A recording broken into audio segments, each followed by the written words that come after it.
Мен Қасен Жанерке Талғар медицина колледжінің емдеу ісі бөлімінің бітіруші курс студентімін. Топ жетекшім Есенкулова Шарамұратовна. Қазіргі таңда елімізде болып жатқан ахуалға байланысты қашықтықтан білім алу үстіндеміз. Елім бұл қиындықты жеңіп шығатынына мен толықтай сенемін. Қан қазақ, берік тұлға іргеміз. Құламаған елемес пе мүлде біз.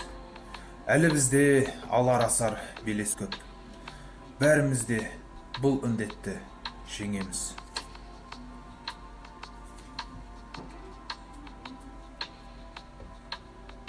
Халқымыз, отандасымыз, жақындарымыз ауырмасын десек, үйден шықпайық. Ең құрмағанда осылай елімізге пайдамызды тигізейік. Біз біргеміз.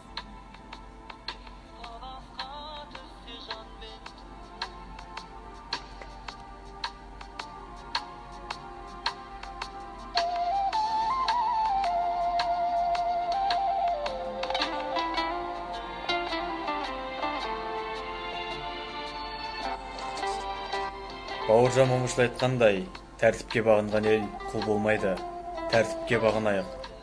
Құламаған еліміз мүлдеміз, біз бәріміз біргеміз.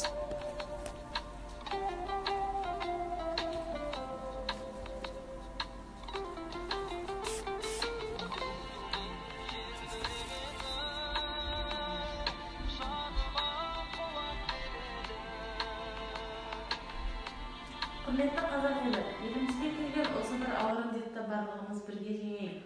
Мен сіздер үшін жұмыстамын, сіздер біздер үшін үйде болыңыздар.